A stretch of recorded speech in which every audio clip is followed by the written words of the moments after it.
Have you ever wondered why, even knowing that something is destroying you, you simply cannot stop? Why that cigarette, that drink, that behavior you promised to quit tomorrow always returns today? Carl Jung discovered something disturbing. There is a final test that only 1% of people can pass. And it's not about willpower, it's not about discipline, it's about something much deeper and more terrifying that dwells in the shadows of your own psyche. Right at this moment, as you read these words, your unconscious is waging a silent battle, a war between who you pretend to be and who you really are.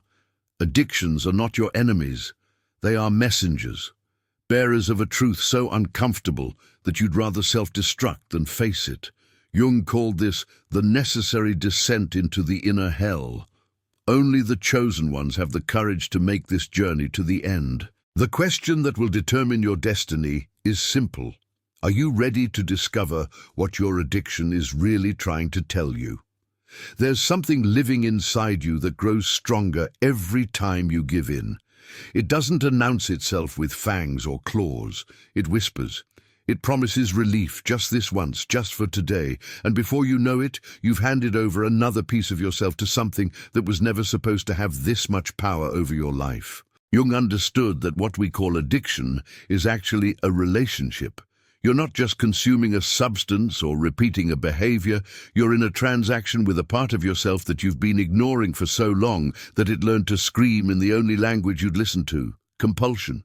Every time you light that cigarette, pour that drink, or fall into that pattern you swore you'd break, you're feeding something that lives in the basement of your consciousness, and it's getting bigger. The cruelest part is that you know this. You've felt it growing. You've watched yourself make promises in the morning that you break by nightfall. You've seen the disappointment in the mirror, felt the shame settle into your bones like winter cold. But here's what most people never understand. That demon you're feeding isn't trying to destroy you. It's trying to show you something.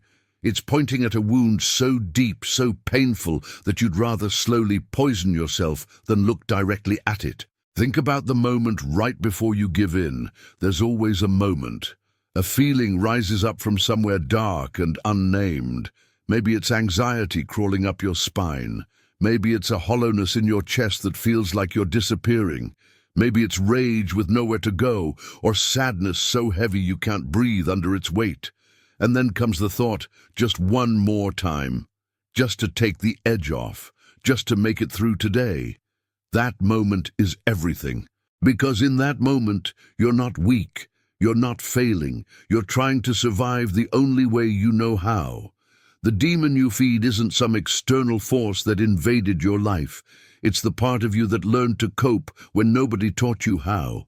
It's the child inside who never learned that feelings pass, that pain doesn't last forever, that you can sit with discomfort without being destroyed by it. Jung called this the shadow, but it's more personal than that sounds. It's made up of everything you couldn't afford to feel when you were learning how to be a person in this world. Every time someone told you to stop crying, to toughen up, to get over it, to be reasonable, you took a piece of your authentic experience and locked it away. You had to. Children need approval to survive. So you learned to hide the messy parts, the needy parts, the parts that felt too much, or wanted too much, or hurt too much. But those parts didn't disappear. They became the demon. They learned to get your attention through the back door. If you won't feel your sadness directly, you'll drink until you can't feel anything at all. If you won't acknowledge your rage, you'll smoke until your hands stop shaking. If you won't face your emptiness, you'll fill it with anything that makes the void less obvious for a few hours. The demon grows because you keep trying to kill it with the very thing that keeps it alive. Every time you reach for your substance or behavior of choice, you're telling that wounded part of yourself, I still can't handle you, I still need to numb you, I still can't let you speak, and so it speaks louder, it demands more. The cigarette that used to calm you needs to become a pack. The drink that used to help you sleep needs to become a bottle.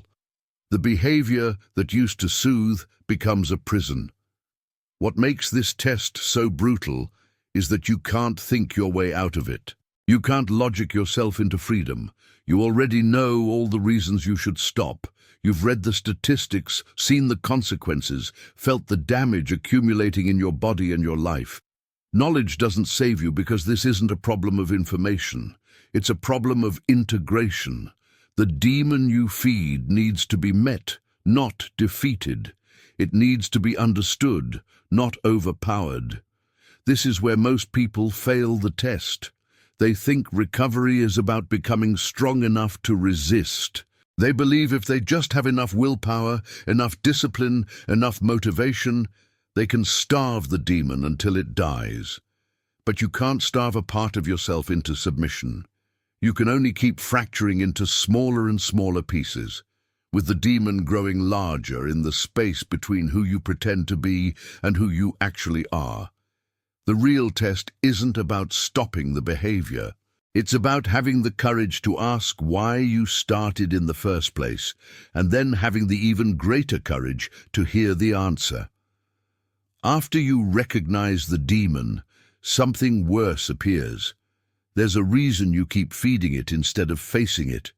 Looking directly at what lives in your shadow feels like staring into a mirror that shows you everything you've spent your entire life trying not to be. It reveals the person you're terrified you actually are, underneath all the masks and performances. Jung spent years studying why people would rather destroy themselves than integrate their shadow. He found that we build our entire identity around being a certain kind of person: the good one, the strong one, the one who has it together, the successful one, the kind one. Whatever story you've been telling about yourself since childhood becomes the walls of your prison. And your addiction is the evidence that those walls are cracking. Your shadow contains everything that doesn't fit the story. If you've built your life around being the responsible one, your shadow holds all the recklessness and chaos you never allowed yourself to express. If you've made yourself into the person who never needs anything from anyone, your shadow is drowning in unmet needs and desperate loneliness. If you've perfected the art of being agreeable and easy, your shadow is raging with all the no's you never said and all the boundaries you never set. The addiction becomes the shadow's way of living. It's how the rejected parts of you get to exist. When you're high or drunk or lost in your compulsion, you get to be someone different. Someone who doesn't have to maintain the exhausting performance of being your acceptable self. For a few hours the mask can slip. The shadow gets to breathe, and that relief is so profound that you'll risk everything to feel it again, even though the cost is your life falling apart piece by piece. What makes this unbearable is that your shadow isn't just the bad stuff. It also contains everything powerful and alive that you had to bury to be loved. Your authentic anger that could have protected you, your real desires that seemed too selfish to voice, your creativity that felt too weird or too much, your sexuality that made others uncomfortable, your ambition that threatened to outshine the people around you, your sensitivity that was mocked as weakness every time someone shamed you for being too loud, too quiet, too emotional, too cold, too ambitious, too lazy, too sexual, too prudish, too anything. You took a piece of yourself and threw it into the shadow. You learned that survival meant being less than you are. And now, your addiction is the only place where those banished parts get to exist, even if that existence is twisted and destructive. The test here is realizing that you're not addicted to the substance or behavior itself.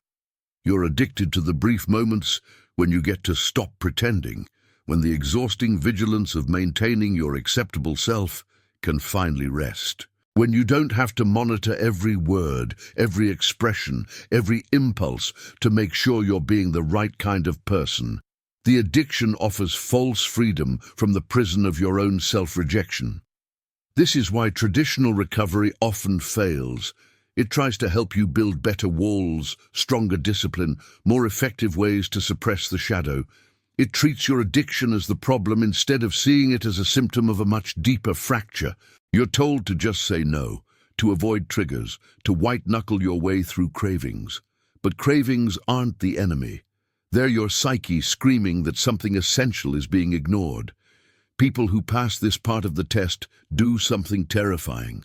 They stop fighting the shadow and start listening to it. They begin to ask what needs are hiding underneath the compulsion. They start to examine the stories they've been living inside and question whether those stories are true or just survival strategies from childhood that have outlived their usefulness. They look at the person they've been pretending to be and ask, who would I be if I stopped pretending? This process feels like dying because, in a way, it is. The self you've constructed starts to crumble. The identity you've maintained starts to show its cracks. The person everyone thinks you are begins to reveal itself as a mask you've been wearing so long you forgot it wasn't your actual face, and underneath that mask is something raw and real and utterly unknown. Most people turn back here. The fear of meeting their true self is greater than the pain of their addiction. At least the addiction is familiar. At least the suffering is known. The shadow, once fully seen, demands transformation. It asks you to become someone new, someone whole, someone who can hold all the contradictions and complexities of being human without splitting into acceptable and unacceptable pieces. But here's what Jung discovered. The shadow isn't evil. It's just exiled. Every monster living in your darkness is actually a part of you that was cast out for wanting to live. Every demon is an angel that got tired of being ignored. Your addiction isn't a moral failure or a character flaw. It's a distress signal from the parts of you that refuse to stay buried no matter how hard you try to keep them down. The question isn't whether you'll face your shadow. It's whether you'll face it before it destroys everything you've built in the light. By the way, if you're curious to go even deeper and integrate your shadows and light, check out the Sim Method ebook. It's a concise guide that can help you unlock your inner power in just 5 minutes a day. The link is in the first pinned comment below. Once you've seen the shadow, you discover something even more unsettling underneath. There's an emptiness at the core of your being that no amount of anything can fill. Not substances, not achievements, not relationships, not approval. Jung called it the existential void, but that phrase doesn't capture how it actually feels in the middle of the night when you're alone with yourself. It feels like falling through space with nothing to grab onto. It feels like being a question that has no answer. It feels like standing at the edge of an enormous absence inside yourself and realizing that you've been running from this feeling your entire life. Every accomplishment, every relationship, every distraction, every substance has been an attempt to avoid looking directly into this emptiness and feeling its full weight. Your addiction isn't trying to fill the void. That's impossible, and somewhere deep down, you know it. What your addiction actually does is let you avoid feeling the void at all. It keeps you busy. It gives you something to orbit around.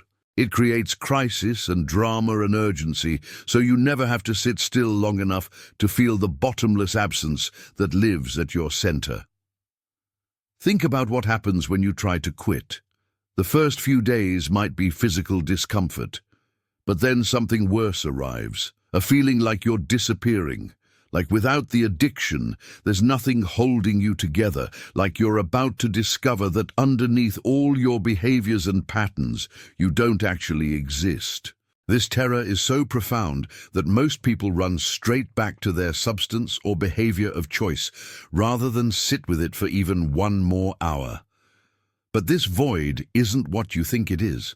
It's not proof that you're empty or broken or fundamentally lacking. It's actually the space where your true self was supposed to develop. It's the place where you were meant to discover who you are beyond what others needed you to be, beyond what society told you to become, beyond all the roles and masks and performances. The void formed when you were very young and learned that your authentic self wasn't acceptable. Maybe your parents needed you to be easy instead of honest. Maybe your family needed you to be successful instead of creative. Maybe your culture needed you to be obedient instead of curious. Whatever the specific circumstances, you learned that being yourself wasn't safe or wouldn't be loved, so you hollowed yourself out and filled the space with whatever made you acceptable. Years passed, decades maybe. You became very good at being what others needed. You learned all the right responses, the appropriate emotions, the acceptable ambitions. You built a life that looks legitimate from the outside. But inside, there's this howling absence where yourself was supposed to be. And that absence hurts worse than any physical pain, because it's the ache of a life not being lived. The addiction numbs this specific pain. It doesn't fill the void, but it makes the void feel less terrifying. When you're high or drunk or lost in your compulsion, you don't have to feel the ache of your own absence. You don't have to confront the possibility that you've spent your entire life being someone you're not. You don't have to face the devastating question, who would I be if I stopped performing? This is where the test becomes almost impossible, because filling the void requires something that feels counterintuitive. You can't fill it with more stuff, more achievements, more people. You can only fill it by becoming more yourself, by slowly, carefully, terrifyingly discovering what actually lives inside you when you strip away everything you learned to be. Most people never even attempt this. They just keep filling their lives with noise. They replace one addiction with another. They stop drinking but become obsessed with work. They quit smoking but develop an eating disorder. They're always searching for the next thing that will make the void less obvious. They never stop moving long enough to ask what the void is trying to show them. Jung discovered that the void is actually a doorway. On the other side of it is your authentic self, the person you would have been if you'd been allowed to grow naturally, instead of being shaped by fear and need and other people's expectations. But you have to pass through the void to reach that person. You have to feel the full terror of your own absence before you can discover your actual presence. Passing through means sitting with the discomfort without reaching for anything to make it stop. It means letting yourself feel hollow and lost and uncertain without immediately filling the space with distraction. It means asking yourself questions that have no easy answers. What do I actually want? What do I actually feel? Who am I when nobody's watching? What would I do if I wasn't afraid? These questions open the void wider at first. They make the absence more obvious. You start to realize how much of your life has been automatic, how many of your choices weren't actually choices, how much of your personality is just a collection of reactions to other people's needs. This awareness can be crushing. Many people retreat at this point, convinced that the void will swallow them completely if they go any deeper. But something strange happens if you keep going. The void begins to show you what it's been protecting. Underneath the emptiness, there are pieces of yourself that you abandoned decades ago, dreams you gave up because they weren't practical, desires you suppressed because they seemed selfish, aspects of your personality that you buried because they made others uncomfortable. The void has been holding all of this for you, waiting for the day when you'd be brave enough to come back and claim it. Your addiction kept you away from this discovery because discovering your true self means letting your false self die. It means releasing the person you've been pretending to be and allowing something new to emerge. It means not knowing who you'll become once you stop trying to be who you think you should be. This unknowing is the void's deepest lesson. You have to become nothing before you can become yourself. Understanding the void brings you to a moment that destroys most people's recovery. You've done the work, faced the demon, examined the shadow, sat with the emptiness. You've had days or weeks or months of clarity. You've felt hope rising. You've started to believe you might actually be free. And then, without warning, you're back at the beginning. You've relapsed, and the shame of it feels worse than the addiction itself ever did.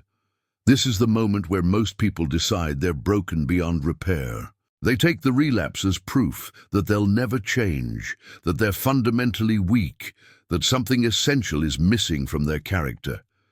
They either give up completely or enter an exhausting cycle of trying harder, gripping tighter, building higher walls around themselves to prevent the next failure. Both responses miss what's actually happening. Jung saw relapse differently. He understood it as the psyche's way of showing you that you haven't gone deep enough yet. You've been working on changing your behavior when what actually needs to change is something deeper. You've been trying to stop the addiction without addressing why you needed it in the first place. The relapse isn't failure, it's information. It's your unconscious saying, you're still not listening to what I'm trying to tell you. Every relapse has a hidden message. Something triggered you back into the old pattern, but the trigger isn't the real problem. The trigger just activated something underneath that never got resolved. Maybe you thought you dealt with your anger, but then someone disrespected you and suddenly you're drinking again. Maybe you believed you'd processed your loneliness, but then you spent a weekend alone and ended up smoking again. Maybe you were convinced you'd healed your shame, but then you made a mistake at work and fell back into your compulsion. The pattern reveals what still needs attention. Your psyche keeps bringing you back to the same breaking point because that breaking point is where the real work needs to happen.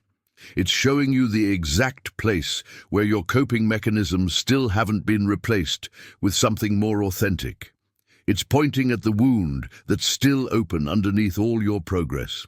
Most treatment approaches miss this completely. They focus on avoiding triggers, building coping skills, strengthening willpower. All of that can be helpful, but it keeps you on the surface. It treats relapse as something that happened because you weren't strong enough or didn't try hard enough. It never asks what the relapse was trying to show you about yourself. When you shift your perspective and start seeing relapse as communication instead of failure, everything changes. Instead of drowning in shame, you get curious. You start asking, what was happening right before I gave in? What was I feeling that I couldn't tolerate? What need was I trying to meet? What part of myself was screaming for attention in the only language I'd hear? This investigation always leads somewhere unexpected. You discover that you weren't craving the substance or behavior itself. You were craving escape from an internal state you didn't have the tools to navigate. Maybe it was the feeling of being ordinary, when you've built your identity around being special. Maybe it was the terror of being visible after a lifetime of hiding. Maybe it was the rage you've never learned to express without destroying things. Maybe it was grief so old and deep that you don't even remember what you're grieving for. The substance or behavior was never the point. It was just the most efficient way to make an unbearable feeling bearable. And until you learn other ways to be with those feelings, until you develop the capacity to tolerate discomfort without fracturing, you'll keep coming back to what worked before.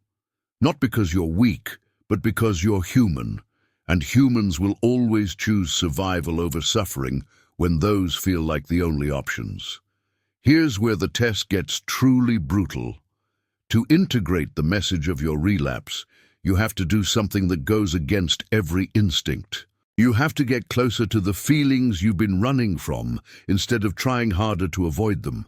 You have to stop treating your difficult emotions as problems to solve and start treating them as information to understand. This means feeling your anxiety without immediately reaching for something to calm it. It means sitting with your loneliness without filling the space with noise or people or distractions. It means letting your anger exist in your body without acting it out or pushing it down. It means allowing sadness to move through you like weather instead of trying to make it stop. Every feeling you've been medicating needs to be felt fully, not because suffering is noble, but because unfelt feelings don't disappear. They just wait in the darkness until they're strong enough to drag you back under. The people who pass this part of the test stop fighting their relapses and start learning from them. They develop what Jung called a relationship with their unconscious. They begin to understand that every time they fall back into old patterns, they're being shown something important about what still needs healing.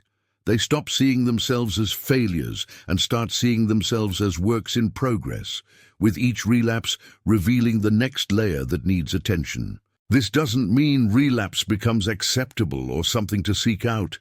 It remains painful and destructive. But the pain transforms from shame into useful information. The destruction becomes a signpost pointing toward what needs to change. You start to notice the patterns. You see that you always relapse when you feel abandoned, or when you feel successful, or when you feel invisible, or when you feel too seen. The specific pattern matters less than your willingness to see it and ask what it means. Eventually, something shifts.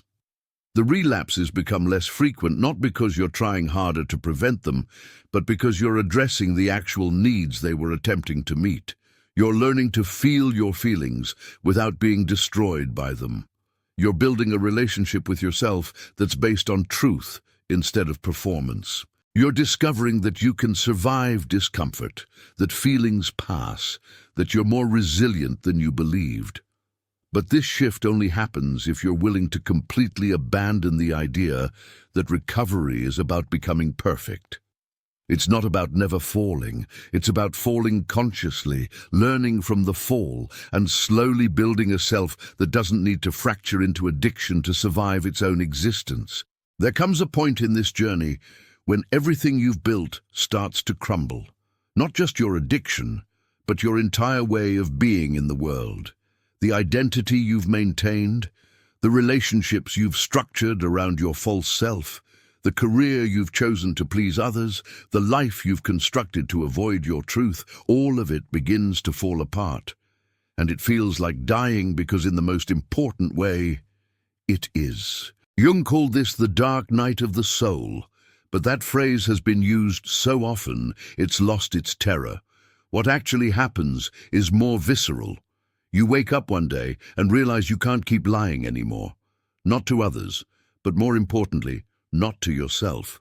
The gap between who you're pretending to be and who you actually are becomes so wide that you can't stretch across it anymore. Something has to give. This collapse isn't dramatic in the way movies portray it. There's no single breaking point, no obvious catastrophe. It's more like erosion. Every day, a little more of your false self wears away. Every interaction where you have to perform who you're not takes more energy than you have.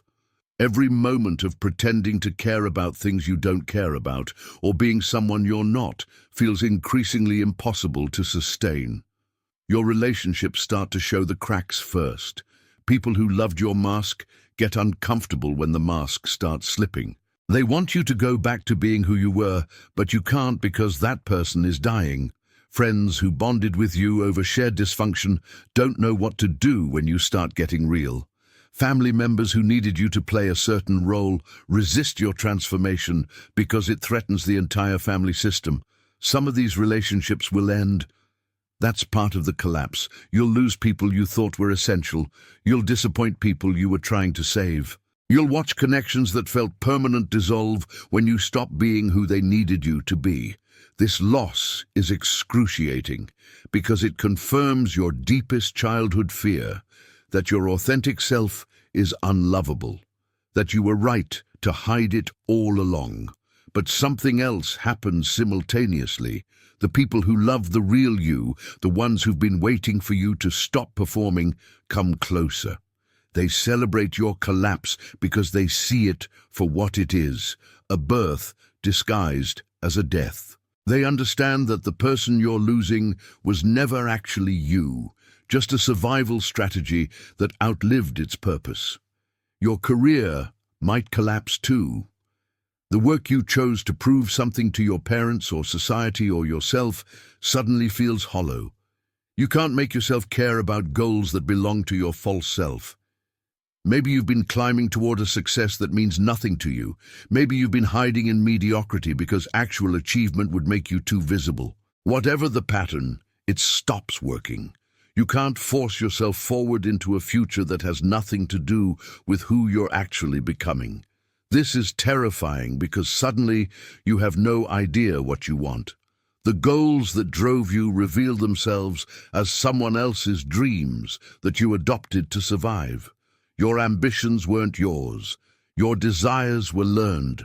Your whole life has been lived in response to others instead of emerging from your own center. And now that center is trying to speak, but you don't recognize its voice because you've been ignoring it for decades. The collapse extends into your daily life. Routines that used to structure your days feel meaningless. Hobbies you used to enjoy no longer interest you. Social situations that used to be manageable become unbearable. You're walking through your life like a stranger, not recognizing anything, not knowing how you ended up here, not understanding who all these people are or why you ever thought their approval mattered. This is the moment most people run.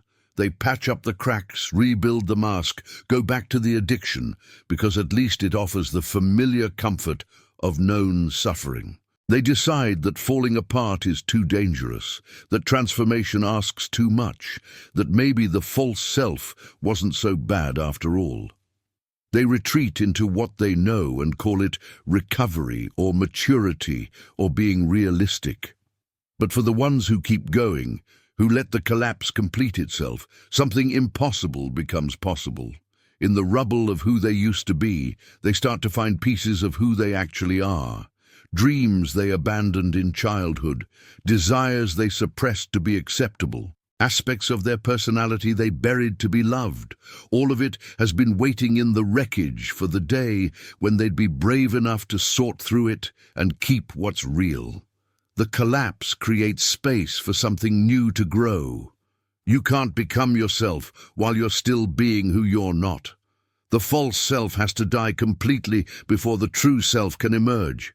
This isn't metaphorical. You will grieve.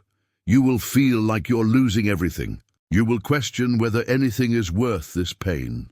Jung understood that this collapse is the actual initiation. Everything before was preparation.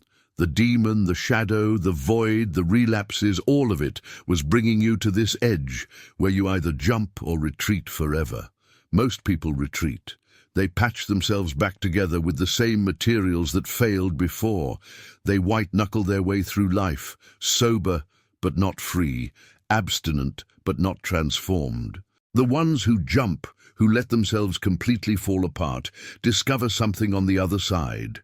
Not happiness exactly, not the absence of struggle, but something more valuable: authenticity, the ability to be themselves without apology or performance, the capacity to feel their feelings without being destroyed, the courage to want what they want without shame, the freedom to build a life that actually belongs to them. This is why the collapse is necessary. You can't renovate a building that's constructed on a faulty foundation. You have to tear it down and start over. Your addiction was never the real problem. It was just the most obvious symptom of a life being lived for the wrong reasons by the wrong person. The substance or behavior kept you functioning in a reality that had nothing to do with your truth. Now that reality is falling apart. Everything you built to avoid yourself is crumbling. And underneath the ruins, your actual self is stirring, testing whether it's finally safe to exist. After everything falls apart, most people rebuild the same prison with different paint. They stop the addiction, but keep the lies. They become sober versions of their false selves, which is survival, not transformation. The 1% who truly change understand something devastating. You cannot fix who you were. You have to become someone entirely new. This transformation does not come from trying harder.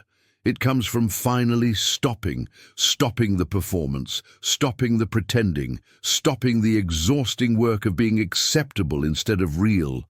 When you stop maintaining the mask, something underneath gets room to breathe.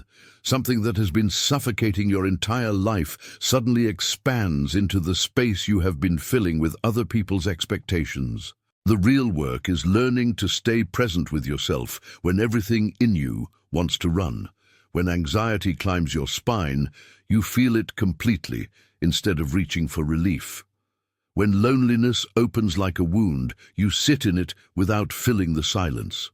When rage burns through your chest, you let it exist without unleashing it.